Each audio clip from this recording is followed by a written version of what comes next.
aw minnu sɔgɔlen banna Mali kɔnɔ ani Mali kɔ kan, a y'aw bisimila dɔnkibaru kɛnɛ kan. Bi dɔnkibaru bakurubaw la, baɲumankɛ tɔn Sasakawa ani a dɛmɛbaa jɛkulu olu kɔni ye lajɛrɛ kɛ bi walasa k'an ka jamana sɛnɛ ani sumansi fɛnw kɔni don ba la. Ni o tɛmɛna ka bɔ yen, an ka jamanaden minnu kun t'an bɛɛ dahirimɛ ɲini na Algérie jamana kan, o maa 131 olu nana bisimila minɛ bi an fɛ yan. Ninnu de ye bi kunnafoni la bakurubaw ye. Dɔwɛrɛ b'an bolo k'a fara minnu kan. Sɔɔni an bɛna o kunkun n'u ɲɛɲɛ bɔ ɲɔgɔn na. A y'aw bisimila.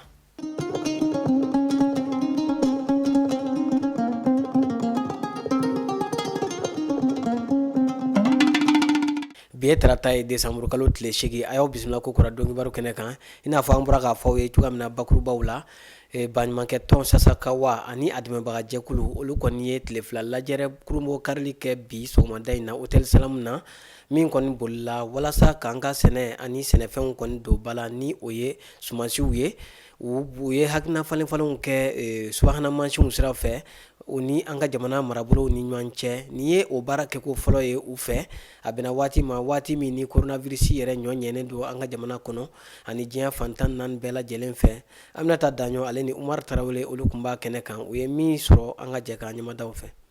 Dunkafa tɛ sabati sɛnɛ kɔ. Sɛnɛ baaraw fana tɛ taa si ɲuman kɔ. O de la, ONG Sasakawa, ale ni a baarakɛɲɔgɔnw i n'a fɔ ASEMA, ale ni AGRA, u jɛra ka nin kɛnɛ in sigi. Walasa ka se ka hakilina falen-falen kɛ, si ɲuman sɔrɔli, ale ni a carili kan an ka jamana kɔnɔ. Min kɛra subahana mansinw fɛ, n'an k'o ma ko visio conférence. O kɛkun tɛ dɔwɛrɛ ye, walasa jamana ɲɛmaaw ye fɛɛrɛ minnu bila sen kan, coronavirus bana kɛlɛliko la ka se ka olu labato. Min b'a to bana in kana jɛnsɛn an ka jamana kɔnɔ. Sɛnɛkɛ, a jɔyɔrɔba de b'a la an ka jamana ka ɲɛtaga la. A dun yirala k'a fɔ sɛnɛ tɛ se ka yiriwa cogo si la ni cikɛla bɛɛ lajɛlen ma si ɲuman sɔrɔ. Donc o hukumu kɔnɔna na bɛɛ b'a kalama k'a fɔ recherche mɔgɔw bɛ ɲinini kɛ ka si kuraw dilan ka a cari. Donc n'olu y'o cari, ayiwa producteurs ni entreprise semencières ni ASEMAw n'u o ɲɔgɔnnaw olu bɛ si bɔ ni ka kɛ pakɛmisɛnninw ye ni ka fɛɛrɛ kɛ cikɛla bɛɛ bɛ se ka a lasɔrɔ cogoya min na. Donc gɛlɛya minnu bɛ a domaine yɛrɛ kɔnɔna na, san o san cikɛlaw tun bɛ ɲɔgɔn lajɛ kɛ ani ASEMA mɔgɔw ani recherche mɔgɔw ani ministère de l'agriculture mɔgɔw ani partenaires wɛrɛw. San o san tun bɛ ɲɔgɔn dalajɛ Sikaso ka fɛn dɔ kɛ yen nɔ n'an b'a fɔ o ma bourse de semence. Ayiwa ɲinan kɔni a ma se ka kɛ ka sababu kɛ corona ye. Donc an y'an sigi k'an hakili jagabɔ ko tuma na k'an dun tɛ a kɛcogo yɛlɛma. An k'a lajɛ ɲinan ni ka sɔrɔ n'an bɛ se k'a kɛ an b'a fɔ min ma ko en ligne ou bien virtuellement. C'est-à-dire n'i connecté machine na hali n'i ma na aw ma ɲɔgɔn sɔrɔ yɔrɔ kelen bɛɛ b'i ka yɔrɔ la aw bɛ ɲɔgɔn ye aw bɛ ɲɔgɔn kuma ɲɔgɔnya aw bɛ hakilinaw yira ɲɔgɔn na. Ayiwa cikɛ ni siko bɛ se ka yiriwa cogoya min na an bɛna hakilinaw jagabɔ o de kan nin tile 2 in kɔnɔna na. Kalanso minnu bɛ cikɛ kalan kɛ, olu fana ni ONG Sasakawa bolo bɛ ɲɔgɔn bolo. O de la, a ɲɛmaaba ye welewelemada kɛrɛnkɛrɛnlen kɛ min bɛ kɛ bilasiralikan ye ka ɲɛsin denmisɛnninw ma. Ani sanfɛ kalandenw ani cɛmancɛ kalandenw an n'olu bɛ ɲɔgɔn fɛ. Sabula olu bɛ kalan kɛ université minnu na, an b'olu dɛmɛ. Ayiwa ni programmew ye, an b'u dɛmɛ ni formation ye, an b'u dɛmɛ ni minɛnw ye walasa u ka se k'u ka baara kɛ k'a ɲɛ. Komi n y'a fɔ cogoya min na, ayiwa ɲinan ta in gɛlɛya donna la mais an ye olu fana dɛmɛ ni minɛnw ye minnu bɛ se k'a to maître walima écoleden hali n'i ma taa classe kɔnɔ i bɛ don en ligne dɔrɔn cours bɛ yen i bɛ se k'i former. Donc an ye université de Segu fana dɛmɛ ni o ye. Mais ne bɛ ladilikan dɔ de bila ka taa denmisɛnninw ma cikɛ ta fan na. Parce que cikɛ tɛ dɔrɔn ko ka taa foro la dɔrɔn ka taa sɛnɛ kɛ dɔrɔn ka ɲɔ tigɛ o dɔrɔn tɛ. C'est-à-dire que cikɛ fana u k'a bila u kun na k'a fɔ ko cikɛ fana ye taabolo dɔ de ye. Donc mɔgɔ bɛ se ka baara k'a kɔnɔ ayiwa k'a yiriwa ka fɛn sɔrɔ a kɔnɔ ne bɛ fɛ denmisɛnninw k'o faamu parce que Sasakawa y'a yira k'a fɔ ale ka ŋaniya ye révolution verte. Révolution verte de kɛra sababu ye jamana dɔw bɛ yen nɔ n'an b'a fɔ ma Asie jamana ninnu ni Chine b'o la ni Inde b'o la k'olu ka sɛnɛ yiriwa ka dun ka kɔngɔ kɛlɛ ka bɔ yen nɔ halisa an ma se o yɔrɔ ma fɔlɔ révolution verte nin semansi ɲuman b'a la ayiwa engrais b'a la ayiwa irrigation b'a la cikɛminɛnw b'a la cikɛminɛn yɛrɛ hali ni a sɔrɔla cikɛla bɛɛ y'a sɔrɔ tuma dɔw la i bɛ bolibaga ɲini cikɛ machine na i tɛ mɔgɔ sɔrɔ mun bɛ a bolili ɲɛdɔn mun bɛ a la baarali ɲɛdɔn alors que o bɛɛ ye baara taabolo dɔ de ye i bɛ se ka machine dɔw sɔrɔ Sasakawa filɛ nin ye Sasakawa bɛ mɔgɔw former machine ninnu boli cogo la machine ninnu labaara cogo machine ninnu mana tiɲɛ k'u dilan o bɛɛ ye emploi opportunité dɔ de ye donc denmisɛnninw o ladilikan de bɛ ne bolo ni aw m'o kɛ denmisɛnninw m'o kɛ ne ma d'a la ne ɲɛ tɛ mɔgɔ wɛrɛ la mun bɛ se k'o kɛ mɔgɔ wɛrɛ si tɛ bɔ a ka jamana kɔnɔ ka na an ta kɛ yan nɔ donc o ladilikan de bɛ ne bolo denmisɛnninw k'o to u hakili la u ka cikɛ matarafa u k'a dɔn k'a fɔ ko sɛnɛ kɛrɛfɛ baara ninnu fana bɛ yen nɔ k'o bɛɛ ye emploi opportunité dɔ de ye. Bourse virtuelle des semences ale tago fɔlɔ kɛnɛ ɲɛmaaya dira sɛnɛ baganmara ale ni mɔni minisiriso de ma. Kabiri bana in daminɛna n'u b'a fɔ a ma COVID-19 a kɛra sababu ye ni baara caman u bilala kɔfɛ u ma se ka ɲɛ sɔrɔ surtout sɛnɛ siraw fɛ bon o de sababu la an y'a ye k'a fɔ san o san tun bɛ mɔgɔw fara ɲɔgɔn kan o kɛra Sasakawa ka hukumu de kɔnɔ 2008 fɔlɔfɔlɔ u ye mɔgɔw fara ɲɔgɔn kan Sikaso k'a fɔ minnu n'olu bɛ baara kɛ siko sira fɛ u kana ɲɔgɔn ye si bɛ minnu bolo sikuraw ani minnu n'olu mago b'a la k'a san u ka se ka ɲɔgɔn dɔn ani mɔgɔ minnu bɛ sitigiw dɛmɛ fɛnɛ n'o ye wari bonda ninnu ye u b'olu bɛɛ fara ɲɔgɔn kan k'a fɔ an ka hakili fara ɲɔgɔn kan maintenant non seulement kalan b'a sen fɛ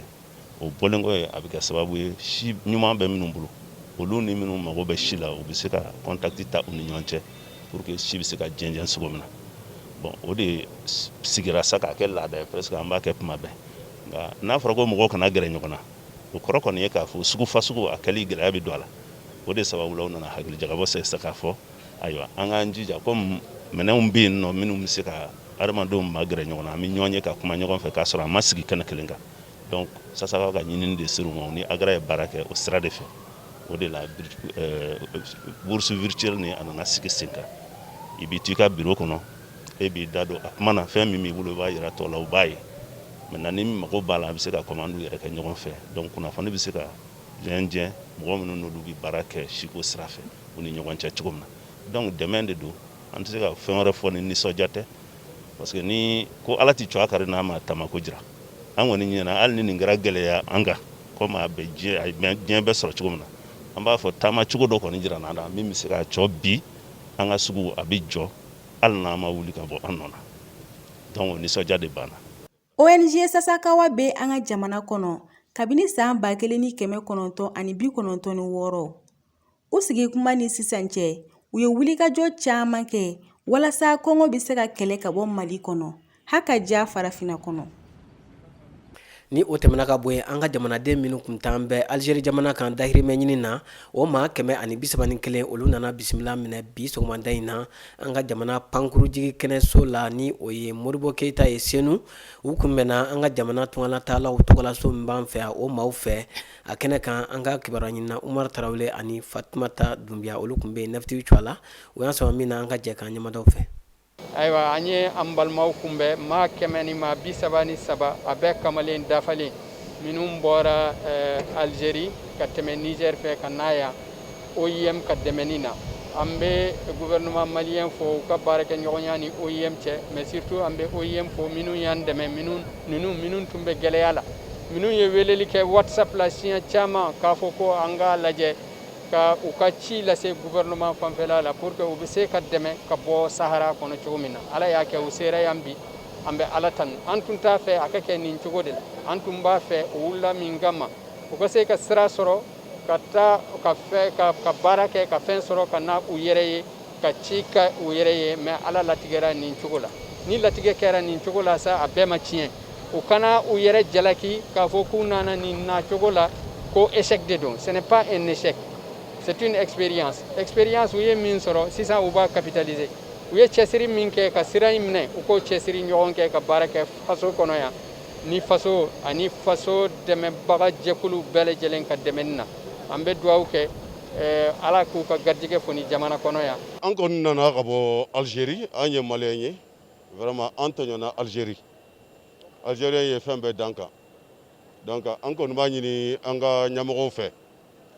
jɛɲɔgɔn min bɛ Mali ni Algérie cɛ an y'a mɛn tarikuw la cogo min na donc u k'a lajɛ u ka dɔ fara a fɛnkɛ kan jɛɲɔgɔn in kan kosɛbɛ parce que hali ni Algérie ma ɲɛ a b'an rapatrier a kana an ka bolofɛnw minɛ an na a kana essayer k'an ka denmisɛnninw gosi u bɛ gosili kɛlɛ cogo min na u bɛ bolofɛn minɛ la o cogo kelen na donc mɔgɔ si tɛ yan mun ni wari nana mɔgɔ si tɛ yan mun ni fini nana i bɛ minɛ cogo min na i bɛ taa o cogo de la donc u bɛ taa da kari aw kan ka don donc an kɔni b'a ɲini gouvernement fɛ u k'a lajɛ donc jɛɲɔgɔn min b'a ni Algérie cɛ u ka a lajɛ kosɛbɛ pour que ka renforcer mun bɛ yen ani mun bɛ taalen ɲɛfɛ olu ka se ka lafiya vraiment u k'an dɛmɛ ni projet ye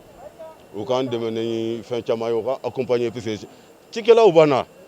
par exemple ne cikɛla ye tracteur sɔrɔ donc i bɛ taa mun kɛ kɔfɛ jardin sɛnɛlaw b'an na n'o ye nakɔ fɛ jardin 2 hectares 3 hectares sɔrɔ i bɛ taa mun ɲini kɔfɛ donc u k'an dɛmɛ ni o fɛnw o dɛmɛfɛnw ye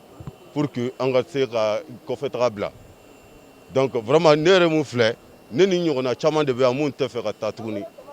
mais an kɔni b'a ɲini gouvernement fɛ hali bi a k'an dɛmɛ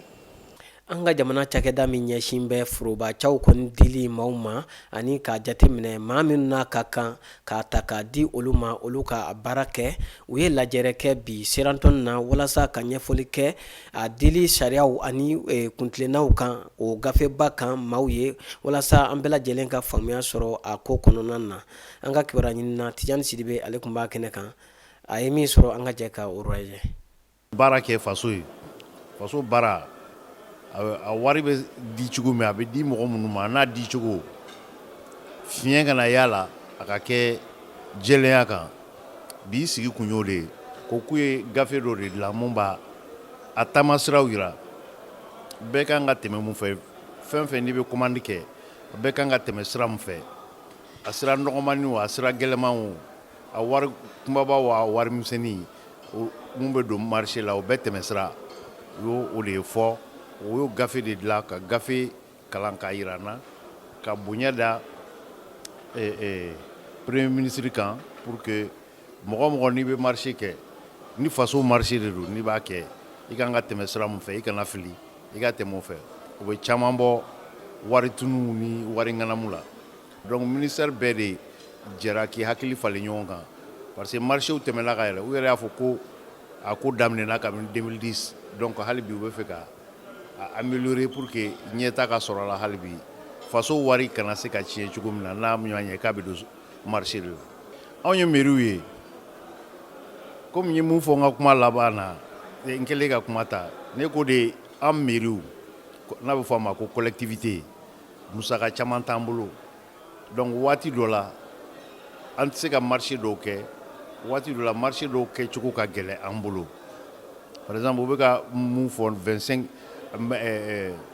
collectivité ka dɔgɔ c'est-à-dire a mairie ka dɔgɔ mun bɛ se k'a fɔ k'i bɛ 25 millions marché kɛ ten n'u dun ye plafond yɛlɛ ka se o yɔrɔ la a bɛ gɛlɛya an bolo c'est pour cela n ko k'o miiri an fana na ka a cogo lajɛ a bɛ se ka nɔgɔya an bolo cogo min ni kɔni u ye mun kɛ o ka ɲi mais niveau a kan ka kɛ niveau ko de ye niveau ko la donc bɛɛ ni i jɔyɔrɔ kɔ. O kibaruya ninnu de bɛ taa n'a ye jamana kɔ kan min kɔni ɲinina an ka kunnafoni ɲininaw fɛ an ka jɛ k'an ɲamadaw fɛ.